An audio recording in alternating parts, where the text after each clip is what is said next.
What's good? Fighting DNA. Checking in. Let's get right into it. So the talk has been Terence Crawford and Janabek at 160. And, if Terence Crawford takes this fight, that would put Terence Crawford, 4 times undisputed.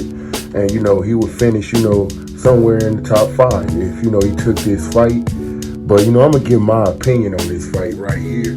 I feel like this fight is very, reasonable for Terence Crawford. Now, Uncle Timothy Bradley said, that's going to be a tough task for Crawford, which it is going to be a tough task for Crawford. But I feel like Crawford, if he fights Janabek, it'll be something like we seen with Marjamov. Because in that Marjamov fight, Terence Crawford and Marjamov was like back-to-back with each other. It could have been a draw. I'm going to be honest. That could have been a draw. That's how I felt. Like a lot of people were saying, they felt Terence Crawford won, and some people said they thought Marjamov won. I felt like that was more of a, entertaining fight than the Canelo fight. Now, that's just my opinion. I don't know what everybody else thinks. But this whole fight with Janabek, it would be a great fight, and I feel like Crawford will win this fight. Now, Timothy Bradley didn't seem so sure. I'm saying this. I'm sure that Terence Crawford could take Janabek. I've seen a few of Janabek's fights.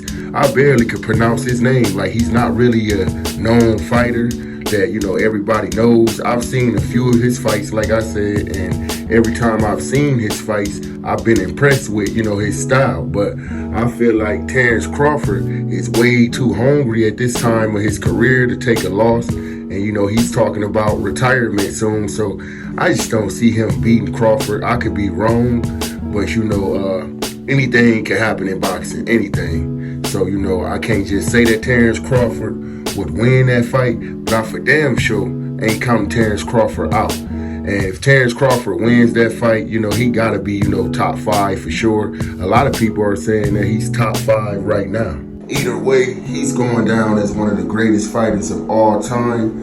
And with that being said, a showdown with him and Janabek could end the debate on him being top 5. I say that because, that's a risky fight for Terence Crawford. Now, Janabek isn't undisputed yet, but he's climbing up the ladder. But boxing fans around the world, let me know what you think in the comments. Make sure you sub if you're not already subbed. Make sure you smash that like button. Fighting DNA, checking out.